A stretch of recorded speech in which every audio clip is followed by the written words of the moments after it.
Hello guys, আপনারা দেখছেন সীমান্তস good idea. আশা করি সকলে ভালো আছেন, সুস্থ আছেন, নিরাপদে আছেন। চলে এসেছি নতুন একটি ভিডিও নিয়ে। কিছুদিন আগে ঢাকা শহর গিয়েছিলাম। ঢাকা আমার মামার বাড়ি।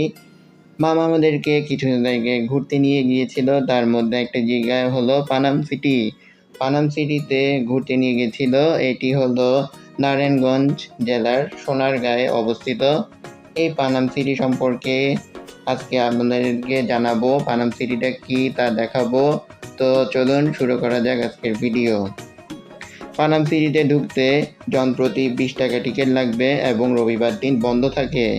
সো পানাম সিটির ভিতরে ঢুকে কি দেখলাম, কি সাথে পরিচিত হলাম তা সম্পর্কে আপনাদেরকে জানাবো এবং পানাম সিটিটা কি তা সম্পর্কেও জানাবো। পানাম সিটি ছিল বাংলাদেশের একটি প্রাচীন জনপদ, যার একটি অংশ নারায়ণগঞ্জ জেলার সোনারগাঁ উপজেলায় অবস্থিত। পানাম নগরের উৎপত্তি 13 শতকে, এক সময় সমৃদ্ধশালী বাণিজ্যিক কেন্দ্র। এটি মুঘল আমলের জনপদ। এখানে রয়েছে কয়েক শতাব্দী পুরাতন ভবন। এটি 12 ভূঁইয়া ইতিহাসের সাথে সম্পৃক্ত। 10 বর্গ কিলোমিটার এলাকা জুড়ে সোনারগাঁ গড়ে উঠেছে। বর্তমানে সোনারগাঁ ধ্বংসাবশেষগুলো কিছু চিহ্ন রয়ে আছে, তো সেগুলোই সরকার যত্ন সহিত রেখে দিয়েছে এবং আমাদের মতো দর্শনার্থীরা গিয়ে তা উপভোগ করতে পারে, দেখতে পারে, তার স্মৃতিচিহ্নগুলো দেখতে পারে। তো কিছু ঘর আছে এখনও মজবুত, আবার কিছু ঘর আছে অনেকটাই দুর্বল। তো দুর্বল ঘরগুলোতে ঢোকার ব্যবস্থা রাখেনি, যাতে মানুষের সেফটির কথা বিবেচনা করে সেখানে ঢোকার ব্যবস্থা রাখেনি। আর কিছু ঘরে ঢোকার ব্যবস্থা রেখেছে যেগুলো একটু মজবুত আছে। তো যেখানে ঢুকতে পেরেছি ঘরগুলো, সেগুলো আপনাদের সাথে ঘুরে ঢুকে শেয়ার করছি। আর যা ঢুকতে পারিনি তা বাইরে থেকে দেখানোর চেষ্টা করেছি। আসলে আপনারা আসলে খুব মোহিত হবেন, কারণ এত সুন্দর ইতিহাসের সাথে কে না নিজেকে সম্পৃক্ত করতে চায়, তাই না? এত সুন্দর ইতিহাস দেখলে কারই না ভালো লাগে। এত সুন্দর একটা নগর ছিল একটা সময় মোগল আমলে, সেটা কি ভাবা যায়? দেখে মন জুড়িয়ে যায়, যতবার আসি প্রাণ জুড়িয়ে যায়। তো চিন্তা করলাম আপনাদের সাথে শেয়ার করি। সো আজ সেটা আপনাদের সাথে শেয়ার করলাম এবং যারা যেতে চান অবশ্যই যেতে পারেন, খুবই ভালো লাগবে আপনাদের। এত সুন্দর জায়গা কারই না ভালো লাগে, অবশ্যই সবার ভালো লাগবে। যেদিন গিয়েছিলাম সেদিন প্রচণ্ড গরম ছিল। রোদে পুড়ে আপনাদের জন্য ভিডিও করি। আশা করি ভিডিওটি আপনাদের ভালো লাগবে। যতটুকু সম্ভব হয়েছে আমি আপনাদের মাঝে তুলে ধরার চেষ্টা করেছি এই পানাম সিটি। তো দেখতে থাকুন পুরো ভিডিওটি। বন্ধুগণ, আপনারা জানেন আমি নিজেই ভিডিও করি, তাই আমাকে দেখাতে পারি না। তো আমার ভাইকে একটু বলেছিলাম যে একটু আমাকে দেখাও, তো ভিডিওতে আমি একটু আসি। এই সুড়ঙ্গের ভিতরে একটু ঢুকে দেখি। ঢুকে দেখলাম এটি সুড়ঙ্গ নয়, এটি একটি পথ, যে পথ দিয়ে আরেকটা রুমের ভিতর ঢোকা যায়। কিন্তু সুড়ঙ্গের মতো লাগছিল আমার থেকে, ভালো লাগছিল, তাই আপনাদের মাঝে তুলে ধরার চেষ্টা করেছি। সো পরবর্তী রুমে ঢোকা যায় এই পথটা দিয়ে। এই পথ দিয়ে পরবর্তী রুমে ঢুকে পড়েছি। পরবর্তী রুমটাও খুবই সুন্দর ছিল। এই রুমটা একটু দুর্বল ছিল, তাই বেসমেন্ট একটা দেয়া হয়েছে ভিতরে।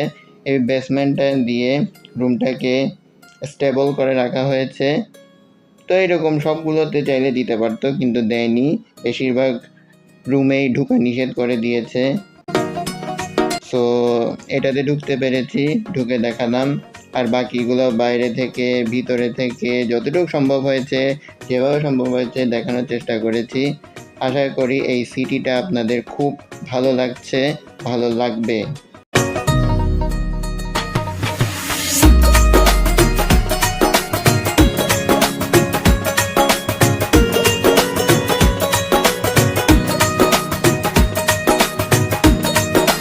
ভাবলেই জিনিসটা অবাক লাগে যে একটা সময় এই ঘরগুলোতে অনেক মানুষজন থাকতো।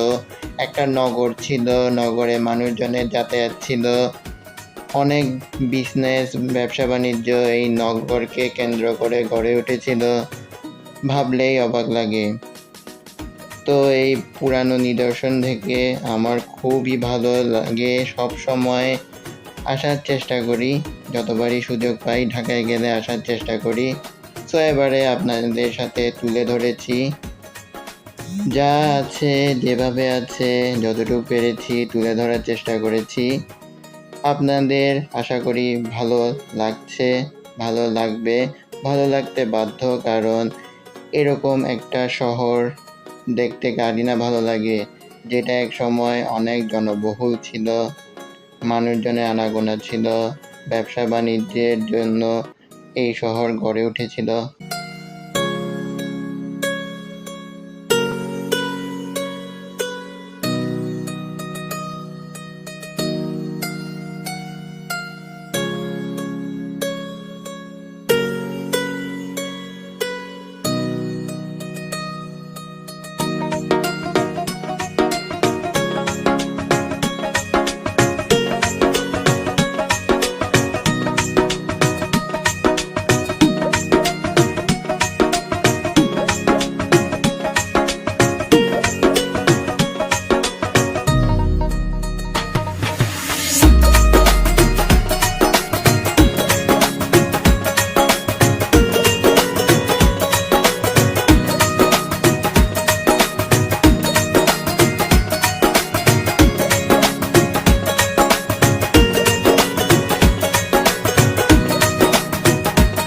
বন্ধুগণ, আশা রাখি আমার সাথে পানাম সিটি ঘুরে আপনাদের খুব ভালো লেগেছে। ভালো লাগলে অবশ্যই একটা লাইক দিয়ে দিবেন আর কমেন্ট দিয়ে জানাবেন যে পানাম সিটি কেমন লেগেছে। আর যারা এখনও আমার চ্যানেলটি সাবস্ক্রাইব করেননি তারা অবশ্যই সাবস্ক্রাইব করে দিবেন, বেল বাটনে প্রেস করে দিবেন, যাতে পরবর্তী ভিডিওর আপডেট আপনাদের নোটিফিকেশনে এসে যায়। সো আর কথা বাড়াবো না, আশা রাখি আপনারা ভালো থাকবেন, সুস্থ থাকবেন এবং নেক্সট ভিডিওর জন্য অপেক্ষা করুন। ততদিনে বাই বাই। আর আমার ফেসবুক পেজটি ফলো করে দিবেন, একই নামেই ফেসবুক পেজ ফলো করে দিবেন। সো আজকের মতো বাই বাই।